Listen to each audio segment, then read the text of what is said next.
My name is Robert Morris. Were many of you expecting to hear me now here? Hello? Everybody that thought they were going to hear me, sort of wave your hand at me. Oh, fine, great. I'm going to talk about the main subject of information security, but with a slightly different point of view. In the past, going back years, decades, actually even centuries, people cared about the value of the information they had in cases where it would hurt them financially or otherwise to lose it, but someone else was interested in getting that information because it would help them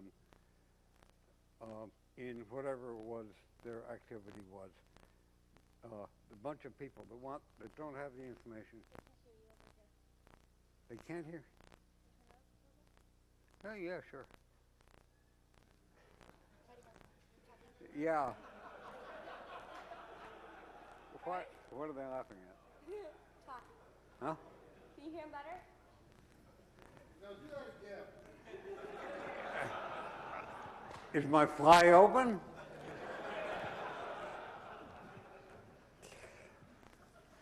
No, the first thing that I would like to say, and I'll say it many times over, is that intelligence, either protecting your information or stealing somebody else's information, is primarily a financial business. Now, this is a lot more important than it sounds because people often think, thank you, that they have some other, something else is at stake, but it isn't really. Intelligence is driven by the amount of money available to either protect the information or to exploit the information. Protecting the information you got and exploiting the information you don't got. The organization that I work for or works for, or whatever it is, NSA, had two missions. One, the majority one, was listening to other people's conversations and no doubt doing something about it. The other mission was to protect U.S. communications. It was viewed as vitally important, and both of those activities were assigned to NSA. So that in everything I talk about, I will be dealing with either one or the other of those issues. But what I want you to think about generally is not that such and such a code has been broken or some other code is still good because it's never been broken. That's not the right point of view. The right point of view is that the cost of protection of the information and the cost of exploiting it, that is stealing it. I often use the word exploit where I really mean steal. They should be related. In particular, you don't want to spend a whole lot of money gaining some information that you actually don't care about. I mean, if you've got a listening station in some half-baked country in Southeast Asia, where typically the value of a message that you obtain is a nickel, you don't want to spend $1 to protect it. You want to keep these in balance, and intelligence organizations, in fact, do keep them in balance. They view it as very important because there are not infinite amounts of money. Many people might think that the U.S. intelligence services do have an infinite amount of money, but that's actually not true. They have a limited budget that, in some sense, they have to stay within. When I think about these issues and talk about them, everybody heard of Willie Sutton? Willie Sutton made the great quotation. Somebody asked him, Willie, why do you rob banks? Answer, because that's where the money is. It may seem a silly and trivial remark, but it is neither silly nor trivial. Willie Sutton was doing the right thing. He was getting the money from where the money was. And you don't want to spend a lot of time, effort, money on getting the stuff that ain't worth spending a whole lot of time and effort at. So So Willie Sutton was saying, and in fact doing the right thing. He was, as far as I can recall, a very successful bank robber. Now, is that where the money is nowadays? I don't think so. I have a feeling where the money really is now is in these ATMs that you see all over the place. And each ATM that you see has probably upwards of $10,000, $20,000 inside it. That in some sense, you ought to be able to extract that money. Now, am I going to tell you how to extract the money? No. But I'll at least point out to you that that's a thing that many people, typically we call them villains, would want to do. And many of us would like the banking industry, would like to prevent that from happening.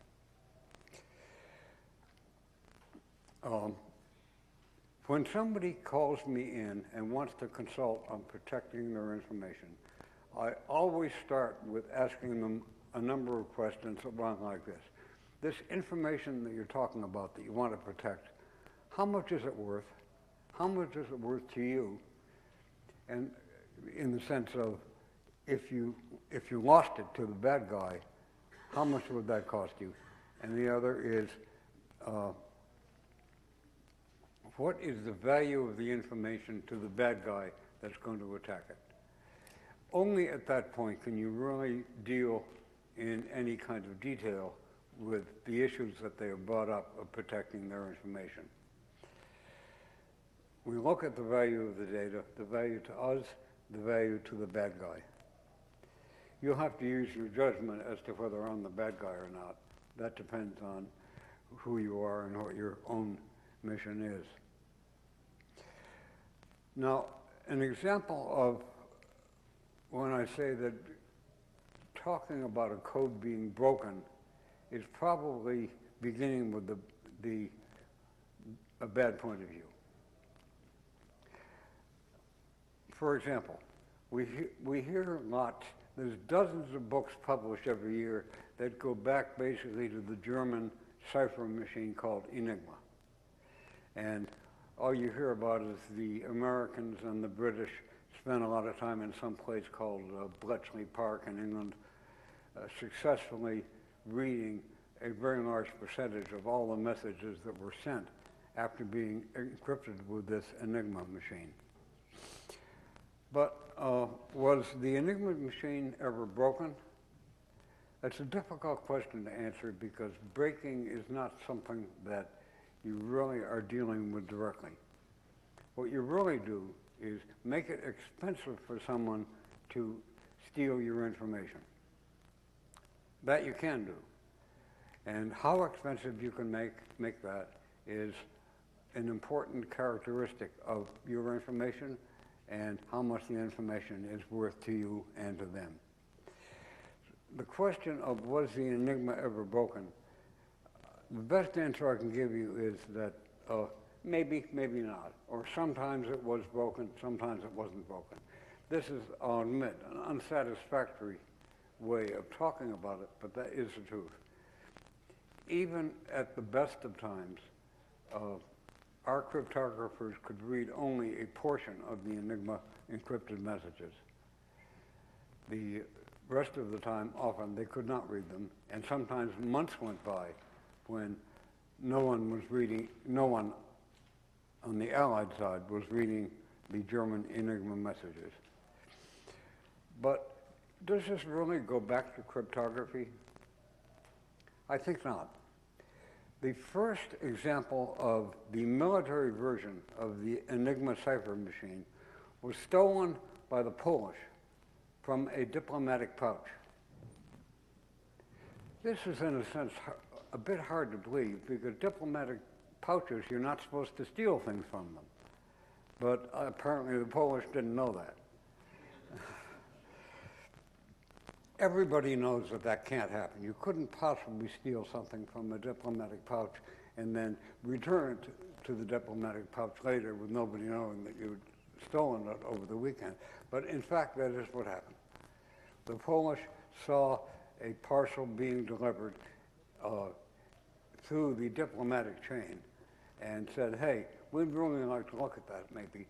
So they grabbed it on Friday at the end of business, got it back to where it belonged, sometime on Sunday and got the complete description of the military Enigma, which was somewhat different from the civilian version. And a beginning was made at reading Enigma ciphered traffic. Not perfect, but it was a good start. Now, the German view was that how possibly could a bunch of Polish be successfully attacking a machine designed and put into place by these highly technically trained Germans? With a bunch of Polish against a bunch of Germans, their view was, we perfectly well know what's going to happen in that case. Well, they were wrong. And in fact, the Polish made the beginning of all of the reading of Enigma encrypted traffic. Often you hear that basically it was done by the British and the Americans at this place, Bletchley Park in England. By the way, a nice place to visit. I've been there a fair number of times. But their view that the highly sophisticated German product couldn't possibly be broken by the Polish was just plain wrong. And the Polish began to read it. And when the Polish gave their techniques to the Americans and British a few years later, after the beginning of World War II, then the Allies began reading some of the Enigma traffic. And that grew so that once the war was really started, and there's some question of when World War II really started. Some would say, well, the British called the early part of it the phony war, beginning in the fall of 1939, whereas the actual war began for them sometime late in 1940. But that doesn't matter. They were practicing on what they had then, and they were starting up to arrange that they would be able to read important military traffic when the time came that was important. An odd thing is that Germany, US, Britain, and Japan all had these fancy machines to encrypt their traffic, and they were all designed approximately the same way. They had the same capabilities. I don't mean that they were identical so that you could use machine A against code B, no. But there was a tremendous similarity between the machines of one country and the machines of another country. Is everyone hearing me all right? No problems.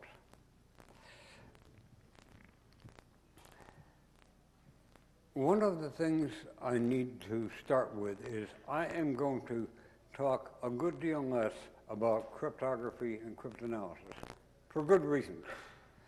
I'm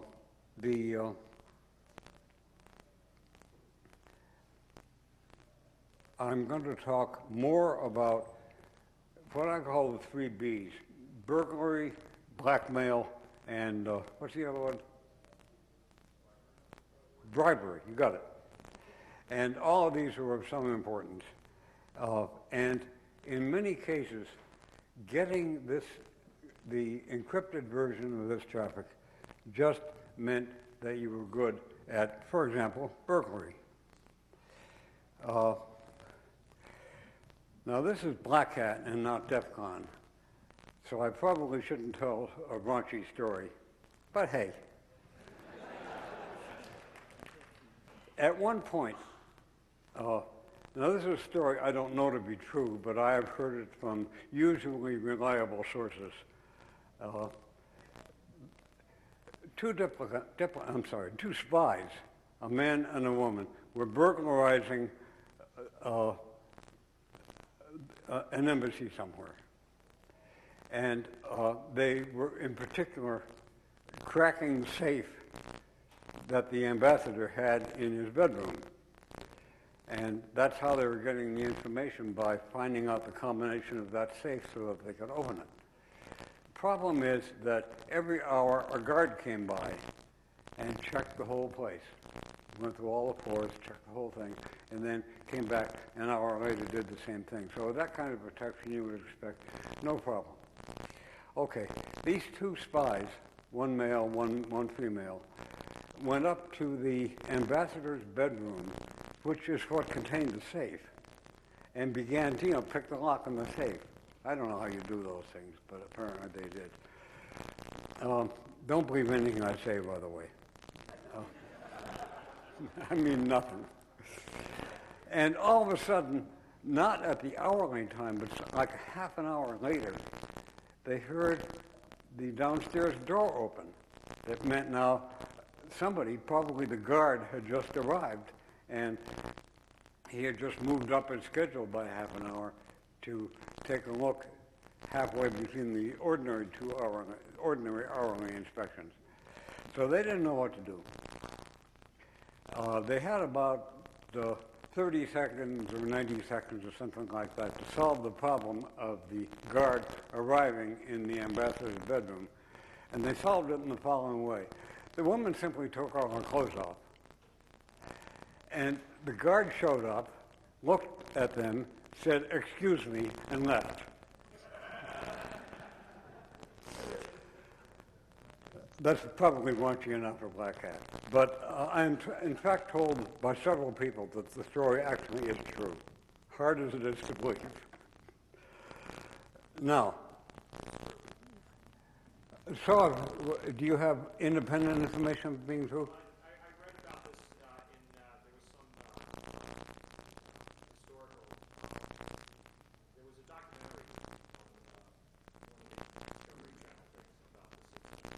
this. They had that in the documentary? Yes, they did. You got to be kidding me, but for the moment I'll believe you. But I wish you would tell me later a good reference. I only have one good reference. David Kahn actually mentions it in his book. He's usually very accurate. He's not a cryptographer. He's a very competent historian. Okay, so I'll talk. The Enigma machine was attacked throughout the war, partly by cryptanalysis and partly by burglary and theft. There's no other way to put it. We would steal those machines every chance we got, the British would. Actually, I met the guy who was mainly responsible for stealing German Enigmas, and otherwise he seemed to be a fairly decent guy.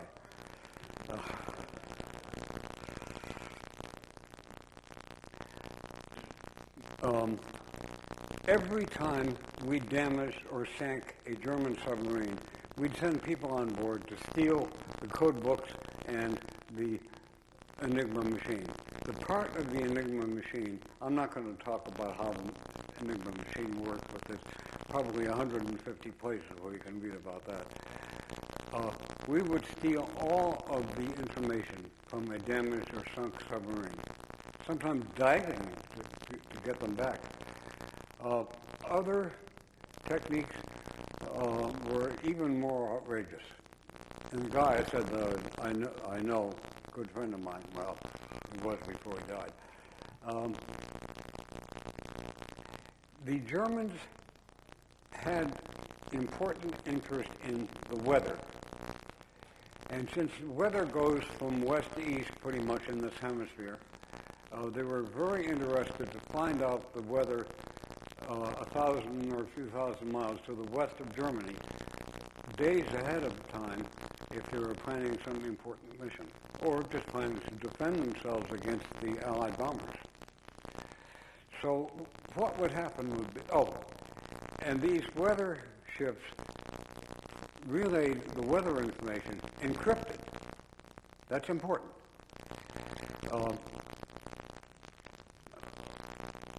What we would do would be to send a destroyer, this is an Allied destroyer, out to that weather ship that was probably somewhere just west of Iceland, and actually sink it. But in the interim, stealing the code books and the setup information for the Enigmas. The Germans apparently never noticed that their weather ships were being attacked by Allied destroyers. They just thought, war is hell. Well, this is true. But this happened time and again. I think the destruction of weather shifts actually in total happened about 4 times, sort of toward the middle of World War II, very early 40s.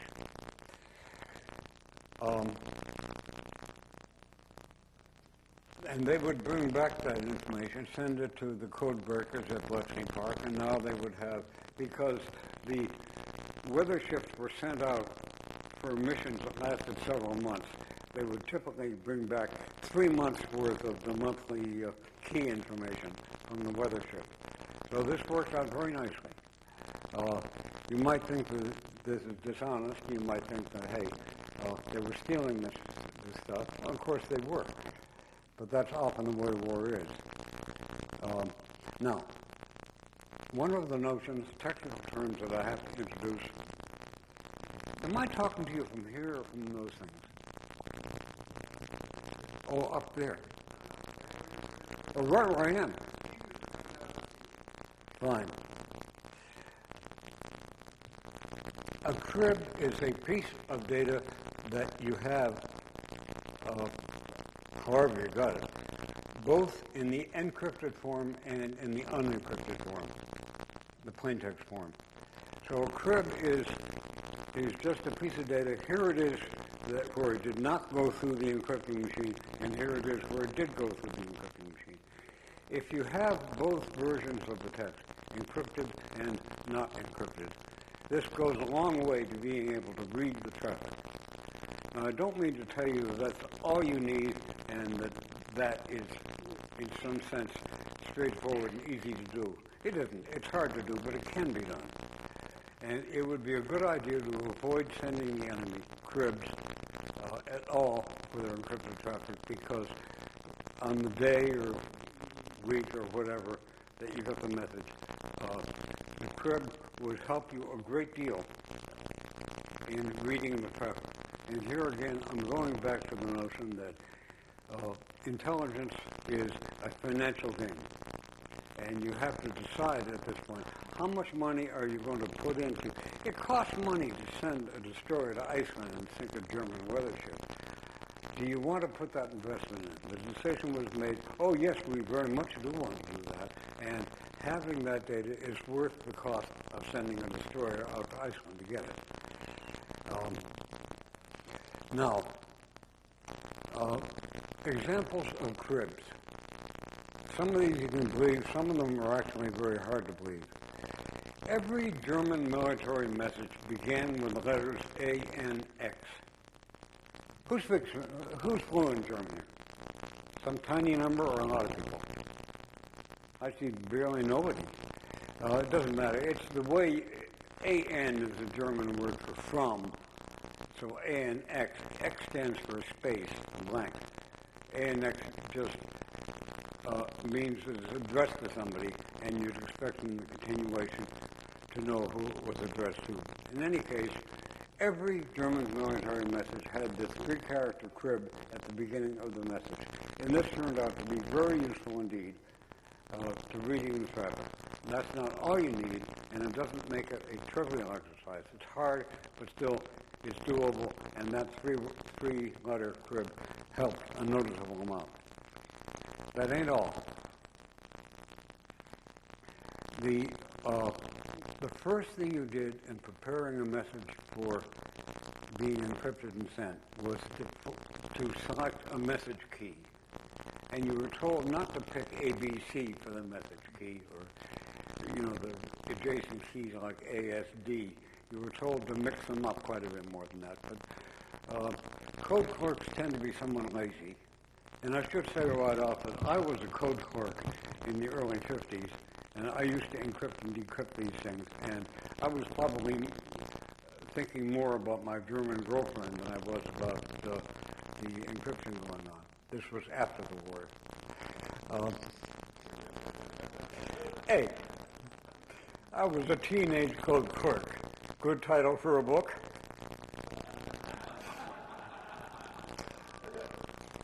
Anyway, the first 3 letters of a message was a selection of the message key. In case it wasn't received correctly, it was sent twice, which again helped to know the 3 characters were encrypted and sent, and then the same 3 characters were encrypted and also sent. Minimized the possibility of having errors in the message key, but still it gave the bad guy, we're the bad guy in that case, 3 more characters which were useful in doing the decryption.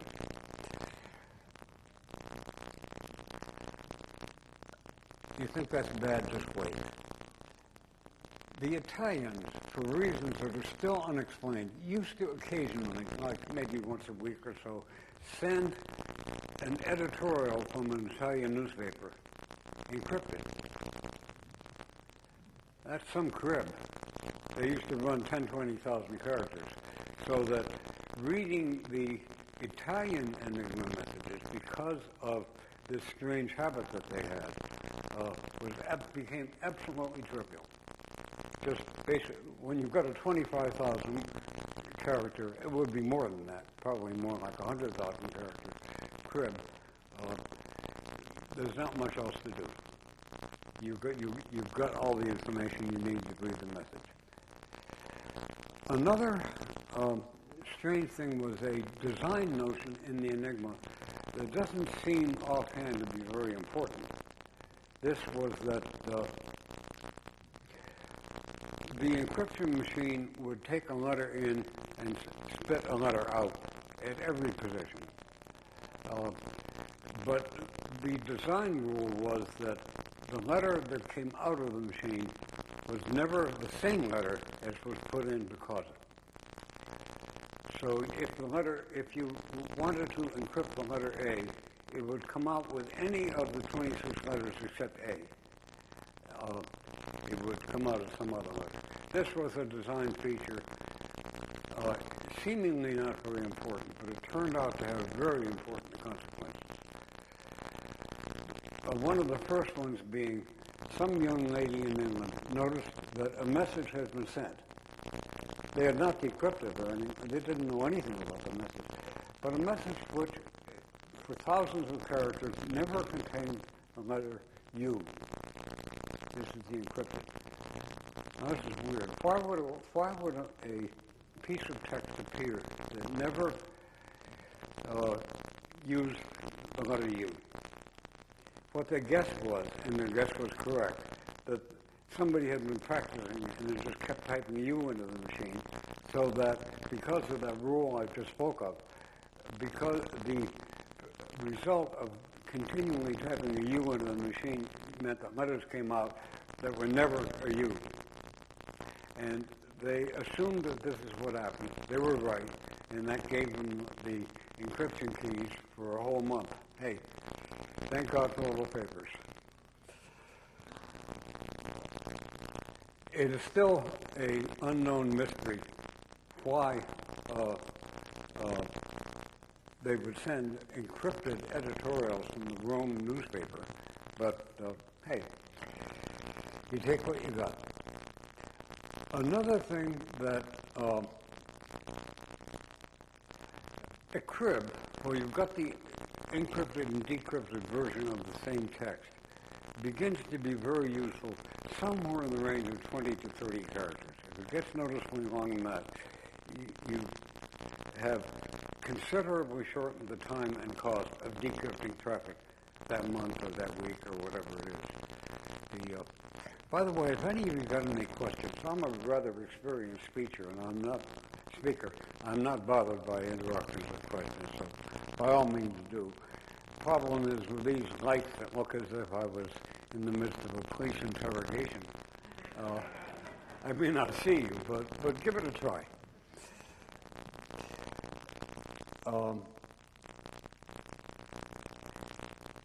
When the Germans sent a message that referred to a high-ranking officer, suppose some big deal was visiting North Africa or something like that, they would always include his name in the message.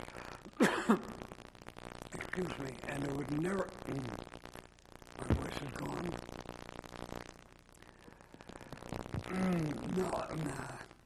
It's my voice is gone. That would be a good idea. Oh, yeah. Good stuff.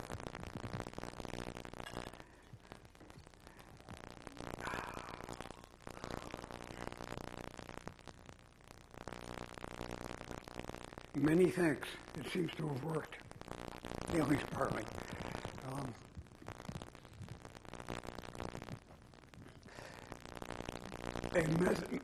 A message that contains the name of a high-ranking officer never abbreviated the name, always spelled out, and title.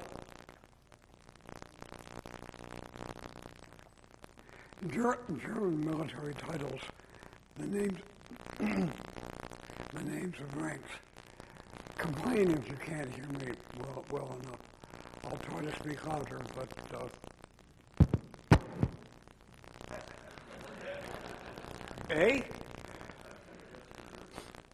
So you had a title of a German officer, Obersturmbannführer. Now the nice thing is that's about 25 characters long, and if you have some reason to believe that that was sent because you knew that that's the name of a very high-ranking SS officer. Why I should become an expert on the ranks of SS officers in World War II is a mystery, but the hell with that. So you would be able to guess that the text, Obersturmbannführer, appeared in the text that you're reading, because such a thing would always be addressed that way, not abbreviated. So you could assume that appeared in the message. And now, because of this rule that a letter never encrypted into itself, all you had to do was run these messages past each other, and if you came to a place where the letter in the encrypted and decrypted version were the same, that couldn't be the right thing. So shift down one and try again. So you would be able to place this crib correctly into the text. Helped a lot. It just made the whole process of decryption substantially easier than if that had not been true. And they did that constantly. To some degree, we did too. And by the way, I shouldn't mean to say that the Germans were dumb and everybody else was smart. Better say everybody was dumb. And some of these are so dumb as to be unbelievable. The British used a code called Admiralty Code 12, and they used it during World War I. It was read by the Germans during World War I, and the British knew it was read by the Germans in World War I. They still used it in World War II. Hey, don't laugh. It was used to send the routing of convoys across the Atlantic. Not very funny, right? And a lot of people who don't know that would be quite disturbed to discover that, in fact, Admiralty 12, Code 12, which had been read by the Germans throughout World War I, was still in use in World War II to actually plot the destinations and the route of convoys across the Atlantic. I can't believe it, but it's true. Sure.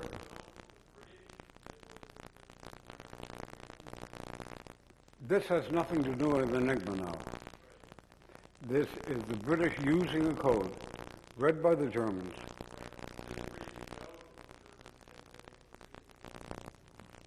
I think that's what he said.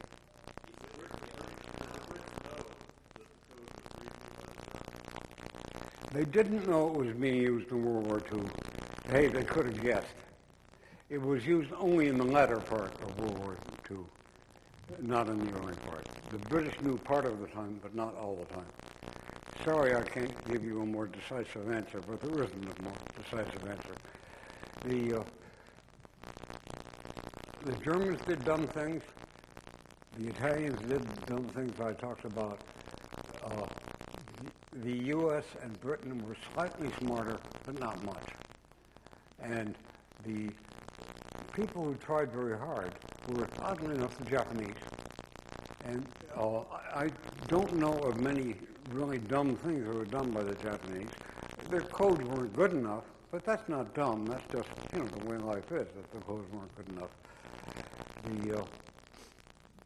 They were not expensive enough to read. But they did use a rather good machine for encryption. It's the Japanese I'm talking about. And they did manage to, when they thought that the codes might be too weak and that somebody might be reading it, they would typically change to a better machine. Usually a completely different machine of a similar design but not identical design. We had very smart people working the problem of cryptanalysis on that, and they would typically find that suddenly they couldn't read anything because the Japanese had changed the machine, and it would take them often quite a long period of time. Hey, in wartime, 2 weeks is quite a long time. And we were, partly by the efforts of one of our most heroic cryptographers named Friedman, a name that should be familiar to anybody in this business, kept up with this kind of stuff and was able to get back to reading these codes just weeks or a few months after the machine had been changed. The Germans often suspected their machines were weak enough that messages might be read, and what they would do was appoint a committee, usually a high-ranking committee of technically very competent people, who would issue a committee report in response to what they were asked to do, and they always came back and said, hey, everything's just fine. You couldn't possibly read this. And this is documented, and this particular activity took place some 3 or 4 times during World War II. That a high-level committee was appointed, and basically the report was a whitewash.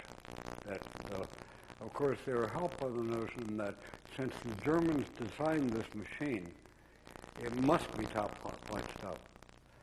And, okay, so they were wrong. And we kept reading them. Now, I don't think very much about unbreakable codes. What I think about is codes that are hard to read or codes that are easy to read. And by that I mean expensive and not expensive.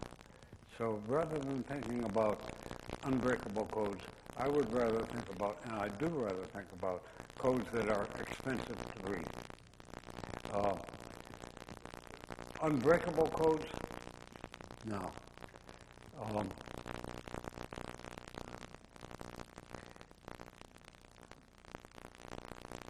Now, you might also conclude that I'm taking the view that cryptography is nowhere near the center of information protection. It's just one method. And if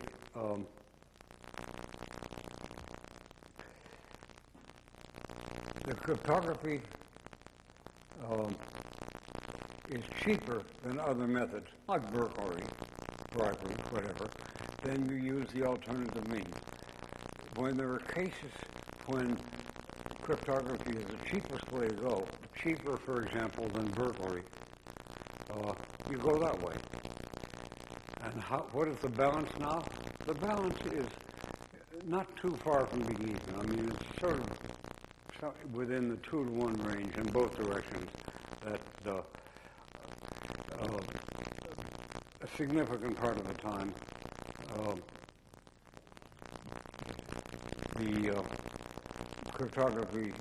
cryptanalysis is a useful way to read messages, and significant part of the time that you want to go for burglary. And burglary does happen. just as important as those is carelessness. You don't want to put teenage cryptographers in the main line of your important traffic, as I was for some years in the mid-1950s.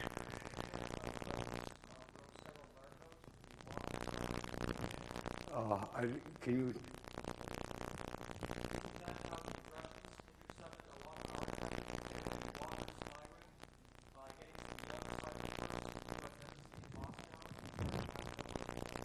Walker and Whitworth? Yeah. He was a teenage code clerk, a little bit old for being. The horrible thing about that, two horrible things. One is, it lasted a long time. I still find it hard to believe that the Walker bunch was reading those U.S. Navy codes for more than a decade. And somehow or other we didn't notice. There's some audit process going on here that just didn't happen in that case. Certainly should have. But yeah, the Walker business, what he had was the keys, what Walker had was the keys to all of the codes that were used to send broadcast messages to the fleet. It didn't do much, as a matter of fact, other kinds of things. If you were sending a message to a particular ship that was, for example, going into action, Walker didn't have access to those codes, but he did have access to all of the codes that were being sent to the whole Navy, to the whole fleet. And it should be very embarrassing, but apparently it wasn't very embarrassing. Was somebody fired? Not that I ever heard. Somebody demoted? Not that I ever heard. But other kinds of things that fall way outside the notion of cryptanalysis and are more in the league of burglary, bribery, and blackmail. The French government noticed that it was losing a lot of information that it thought was highly protected. So the French actually looked into this issue and the intention of finding out why are we losing all of this important and valuable information. The reason goes like this. Typewriters sometimes break. And these fancy new IBM typewriters, that have the printing balls and things like that, things go wrong with them sometimes. You send them out to get them repaired. Where do you send them? Obviously, you send them to the Russian typewriter repair company. They did. And in fact, it later involved a number of governments, which I won't specify, but it started with the French. And they discovered that there had been a slight modification in the typewriter, so that in a portion of the typewriter where you could hide very small things, there was just a little wire and maybe a chip or something like that stuck into the typewriter, which would broadcast very low level. It would broadcast information that was being typed where. Well, it shouldn't surprise you too much that it was information being typed on the ambassador's typewriter. And this went on for some period of time, not 10 years, but it certainly was years. And it was not just the French typewriters, it was a number of other typewriters. So this was an oddity. But there are other oddities. Suppose you have a handheld radio that you want to use in tactical situations, like with the Army when the Army is fighting. And this radio, handheld radio, encrypts the traffic, of course. You normally do that with a machine that's being used in the field. You would typically expect that it would be encrypted, and yes, indeed it was.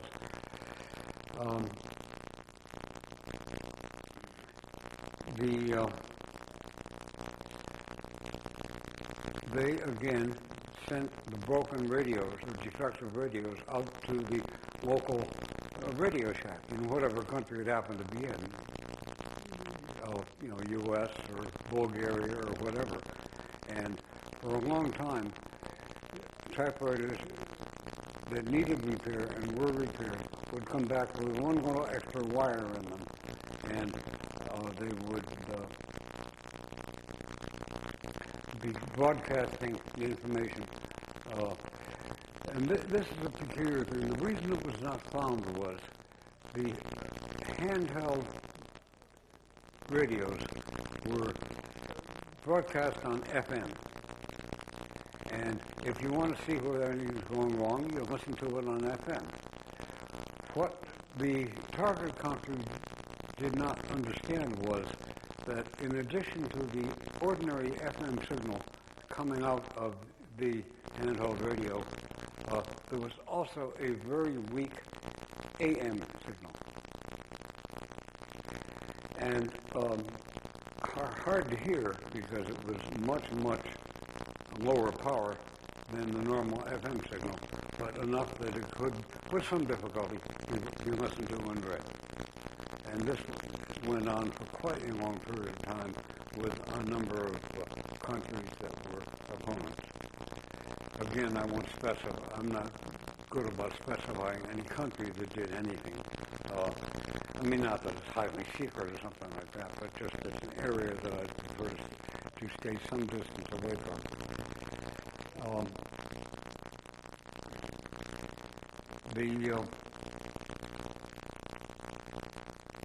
Suppose you have 500,000, well, I better get a little introduction.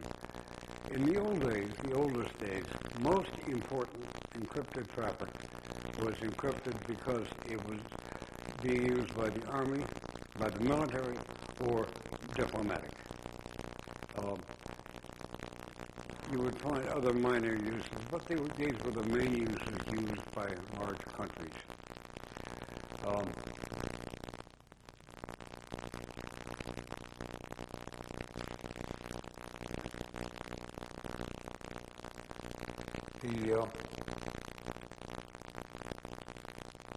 The point of information protection has changed somewhat, so that now we're deeply interested in whatever is the appropriate way of getting information. A large bank had information about the credit card accounts of 500,000 of their customers. This is not a new story. This is something you could have and should have read about within the past month or two. And I read it in the Washington Post and the New York Times.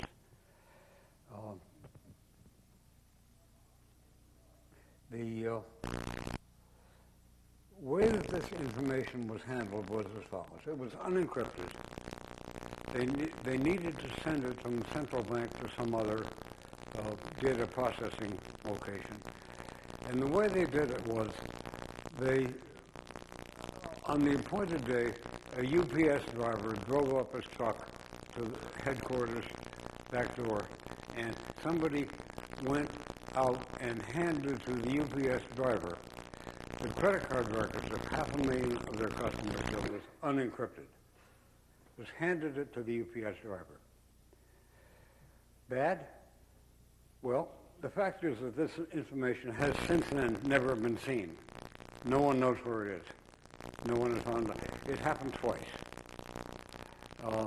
And the fact is, nobody has the slightest idea what the implications are, except the possibility of 500,000 cases of identity theft. Because, after all, what used to be all military and diplomatic has now become people after identity. For identity theft is a highly profitable business to be in. Don't tell anybody I said that, though. It would show the wrong, that I have the wrong approach to things. The major banks, Citibank was one of them, and And whether it was UPS or FedEx, I'm not sure. I think it was UPS. But you can find that in the newspapers. About 20 articles about the subject have appeared in major newspapers over the past 2 or 3 months. But now, I've talked a bit about the carelessness in handling data, but let's think for a bit about ATM. I don't know about you guys, but all my money, all the money that I have, all the money that I get comes from ATM. I mean, I've probably got at least $100 or so in my wallet. What did I get? That's when I got an ATM. That's, as far as I know, where everybody gets their money. Probably where everybody gets all their money. But ATMs are a technology swamp. Trying to figure out who you're protecting and what you're protecting them against is a very difficult problem. I'm not going to talk a whole lot about that today because I'm talking day after tomorrow. Day after tomorrow. About ATM and going into some of the details about how it operates and what it is protecting, who is protecting it against, and how we can keep it in good enough shape that it does not significantly contribute to identity theft. As a matter of fact, I can tell you offhand that it's a rather good system. It does what you expect it to be, not stealing your money or sending it to the wrong people. So it's a pretty good job of that.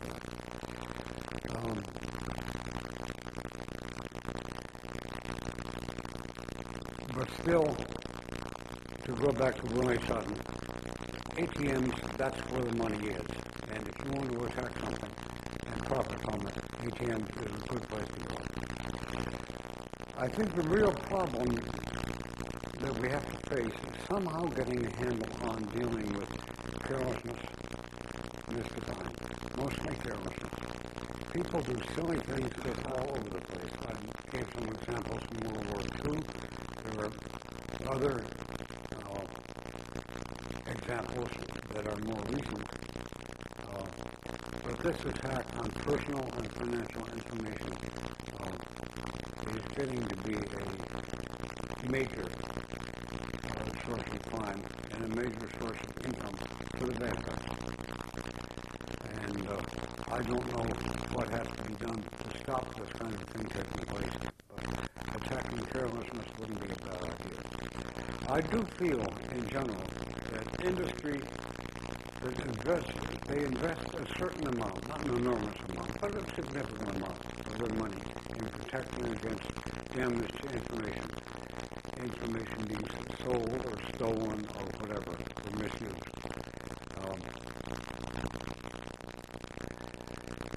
But I have the view that much of the money is spent in the wrong place. In particular, people who use cryptography often haven't thought hard enough about just what it is they're using cryptography for. And I would suggest that if you think your problems can be solved by cryptography, you're probably wrong.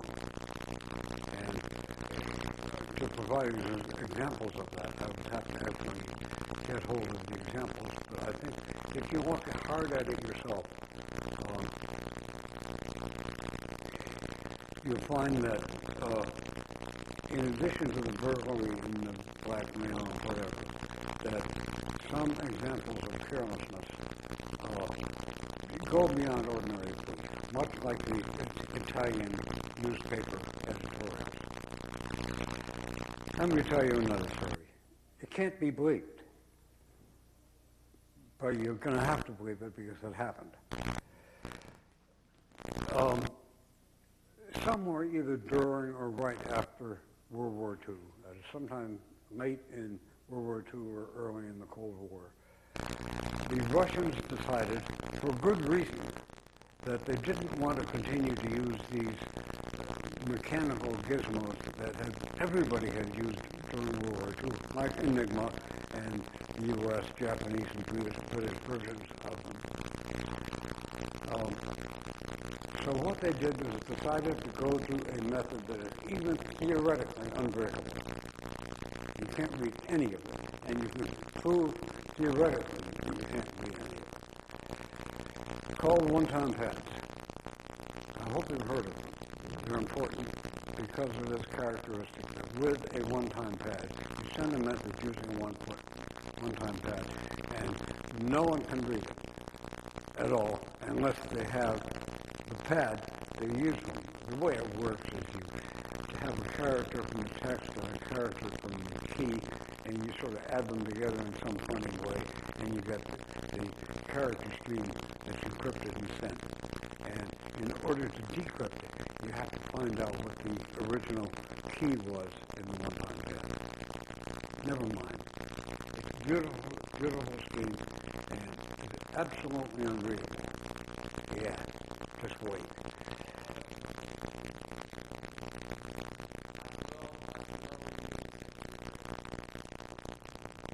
Hey, you just listen to my story. The Russians, a particular area of the Russians, the KGB, decided they wanted to go to these one-time pads. So what they did was look in the yellow pages for one-time pad distributor, and found one, and began to use them to send KGB tracks. Now another organization called the GRU, and you don't have to care about what the KGB and the GRU was. They faced the same problem. They needed to send unbreakable codes using these one-line pads. So they looked in the yellow pages for a yellow pad manufacturer. They found one, and not too surprisingly, it was the same one that the KGB used. Well, the one-time pad company discovered a cheap way of manufacturing these, namely that for the two organizations, they used the same one-time pad. One-time pad, I better start calling it a two-time pad. And now, if you send out two messages using the same one-time pad, it gets to be possible, and I mean possible, not easy, but just possible, to read the messages. And some bright young female, actually, at NSA or some such organization, discovered that this was happening and began to read these theoretically, even theoretically, unreadable messages were being read on a routine basis by the U.S. and the Brits. Worked out just fine. It's anybody who wants to learn more about that.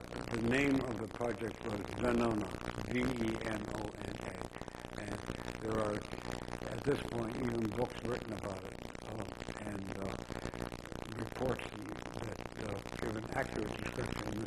Some of the information that was being sent was, to say the least, horrifying in its implications. The kind of thing that would get people hung or shot.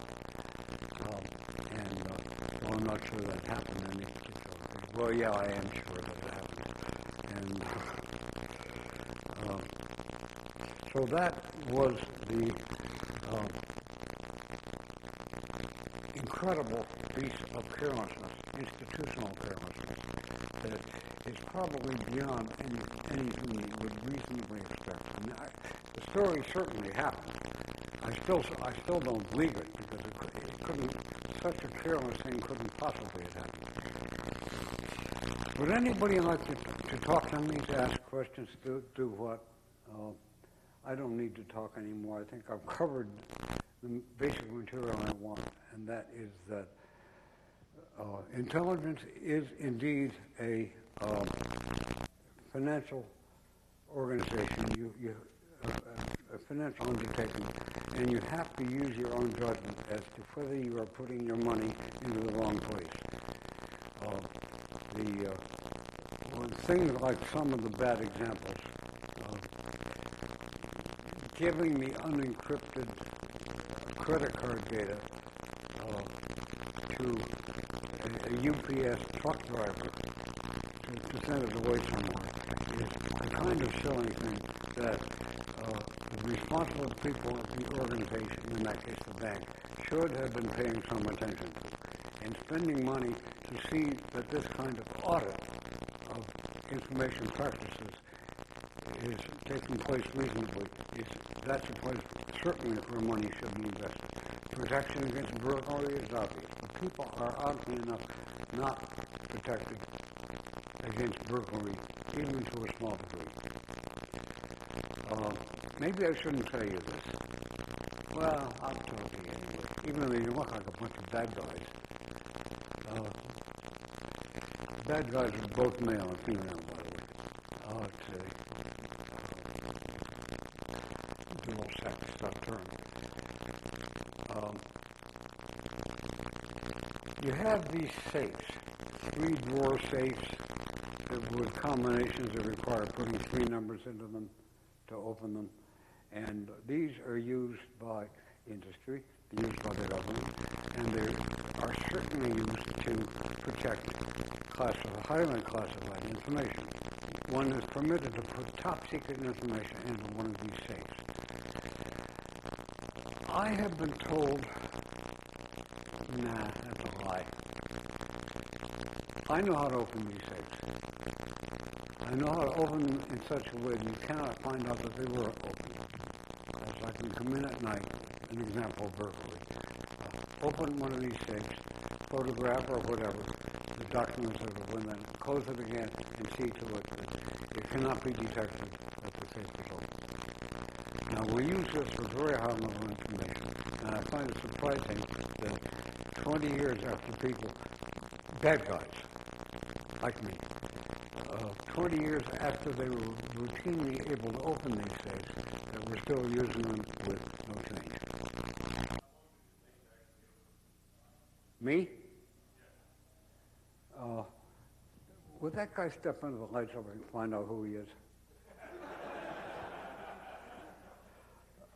I mean, this kind of question is